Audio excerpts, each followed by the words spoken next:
এবার যুক্তরাষ্ট্রের চাপিয়ে দেয়া শুল্কের পাল্টা জবাবে মার্কিন পণ্যের উপর 25% শুল্ক আরোপ করেছে কানাডা। এই শুল্ক আরোপ সুদূর প্রসারী হবে বলেও হুঁশিয়ারি দেন কানাডার প্রধানমন্ত্রী জাস্টিন ট্রুডো। এদিকে ট্রাম্পের শুল্ক আরোপের বিরুদ্ধে পাল্টা ব্যবস্থার ঘোষণা দিয়েছে মেক্সিকো ও চীন।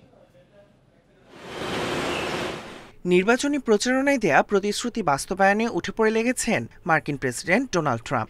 এরই মধ্যে কার্যকর হয়েছে চীন এবং প্রতিবেশী দেশ কানাডা ও মেক্সিকোর পণ্যের ওপর বাড়তি শুল্ক আরোপ। ট্রাম্পের এই পরিকল্পনা বাস্তবায়নের আগে থেকেই পাল্টা জবাবের হুমকি দিয়ে আসছিল দেশগুলো।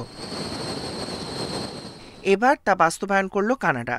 যুক্তরাষ্ট্রের চাপিয়ে দেওয়া শুল্কের পাল্টা জবাবে মার্কিন পণ্যের ওপর 25% শুল্ক আরোপ করেছে দেশটি। সরাসরি যুক্তরাষ্ট্রকে উদ্দেশ্য করে এক সংবাদ সম্মেলনে এই সিদ্ধান্ত জানান কানাডার প্রধানমন্ত্রী জাস্টিন ট্রুডো। আগামী দিনগুলো যুক্তরাষ্ট্র এবং কানাডার জন্য কঠিন হতে যাচ্ছে। গত বছরের ডিসেম্বরে ট্রাম্পের সঙ্গে দেখা করেছিলাম। তখনও এই শুল্ক আরোপের বিষয়টি এড়াতে চেয়েছিলাম। আমাদের দুই দেশের মধ্যে সুসম্পর্কের একটি দীর্ঘ ইতিহাস রয়েছে, কিন্তু ট্রাম্পের এই সিদ্ধান্ত মার্কিন অর্থনীতি এবং মুক্ত বাণিজ্যে বড় ধরনের প্রভাব ফেলবে। ট্রুডো বলেন, 15,500 কোটি কানাডিয়ান ডলারের মার্কিন আমদানির ওপর 25% শুল্ক আরোপ করা হবে, যার মধ্যে 3,000 কানাডিয়ান ডলারের শুল্ক মঙ্গলবার থেকে কার্যকর হবে এবং বাকি অংশ 21 দিনের মধ্যে কার্যকর হবে।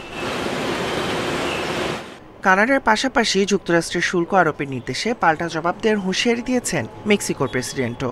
একই রকম হুঁশিয়ারি দিয়ে রেখেছে চীন। এদিকে ট্রাম্পের এই শুল্ক আরোপে যুক্তরাষ্ট্রের মুক্ত বাণিজ্য ব্যবস্থা থমকে যেতে পারে বলে শঙ্কা করছেন অর্থনীতি বিশ্লেষকরা। এতে কয়েক লাখ আমেরিকানের কর্মসংস্থান হুমকির মুখে পড়তে পারে বলেও শঙ্কা তাদের।